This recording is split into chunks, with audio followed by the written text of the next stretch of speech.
I'm Jolie, and this subject is important to me because when I was going through mainstream school, when I was in secondary school, I feel like I was that problem child because I had a lot of mishaps growing up with parents and things like that, and not being in that stable home that I was meant to be in, that every child should have.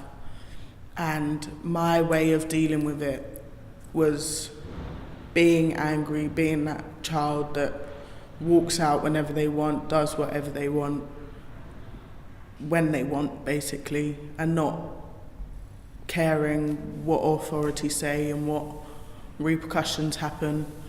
I think every child has a story about the reason why they are like they are, because they're not just going to be like that for no reason. There's something behind it.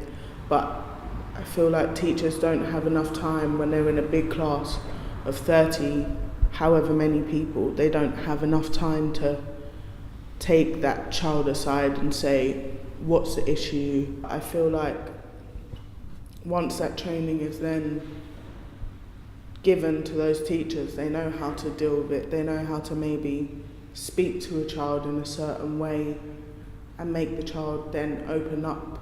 So once that child opens up, the mutual respect comes. When I got to about 16, I felt, I can't carry on being the way that I was being, because I spent every year for about 5 years, just half a year out of all my classes, because the teachers wouldn't know how to deal with me.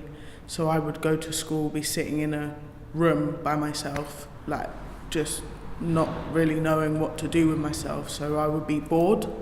So I'm trying to find ways to entertain myself by doing this. I think in mainstream schools they put you in a category of your behaviour rather than your actual knowledge and ability, which added to the reason why I was so problematic but I just felt like there was one day where I was just like, this needs to stop, because it's not going to get me anywhere. I'm not going to go anywhere if I carry on being like this, basically.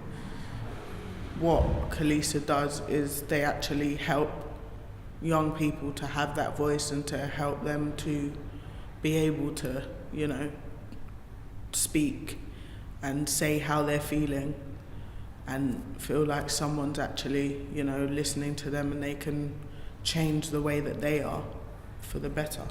I feel like when the children are left and they're taken out of the classroom and just put into a separate class by themselves, I feel like the child, I know I felt lonely in that classroom.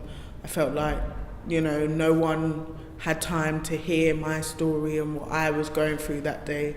Yeah, I know everyone has their issues, but being in that classroom, sitting alone by yourself, is not a nice feeling. And it came back to what I said, like, teachers don't have time to find out what the issue is with that child and what their problem is and how they're feeling.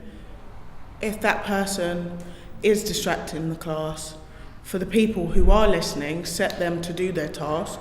While they're doing that task, remove that person from the classroom and actually have a conversation and say, what's making you feel like this? Do you need some time out?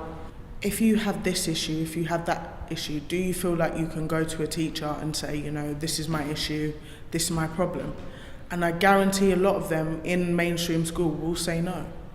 Because I didn't feel like that. Because in mainstream school, I felt like as soon as it was my issue, when I told someone, by the time I've gone to my next lessons, it's everyone else's issue.